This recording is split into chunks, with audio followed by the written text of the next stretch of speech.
Rauno Sappinen, palju õnne, FC Flora teist aastat järjest aastalõputurniiri võitja. Mõnus emotsioon siia aasta lõppu? Kindlasti, et turniiri võiduga on alati hea aasta ära lõpetada, et meil on eelmisest aastast see kogemus all ka ja seda mõnusam oli seda see aasta kaitsta. Teine päev algas küll kaotusega, et siis olid ees nagu väga rasked mängud, aga me just olime nendes viimastes mängudes edukad, võitsime kõik ja ei lasknud ka viimases 3 mängus väravat lüüa. Et mis täna selle edu tõi? Ma arvan, et me olime üks meeskond, et see tõigi meile edu, et me pidasime mängujoonisest kinni ja mis kõige tähtsam, me tundsime sellest mängust rõõmu.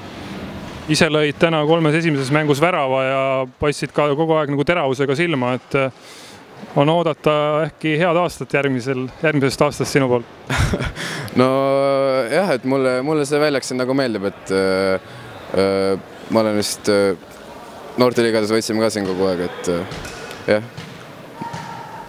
Mis on aastavahetuse plaanid? Kõigepealt tuleb need marrastused nendest tuleb kuskilt lahti saada ja homme tuleb veel lõõgastada ja siis 3. jaanuar hakkab ettevalmistus. Aitäh sulle! Rauno, palju õnne!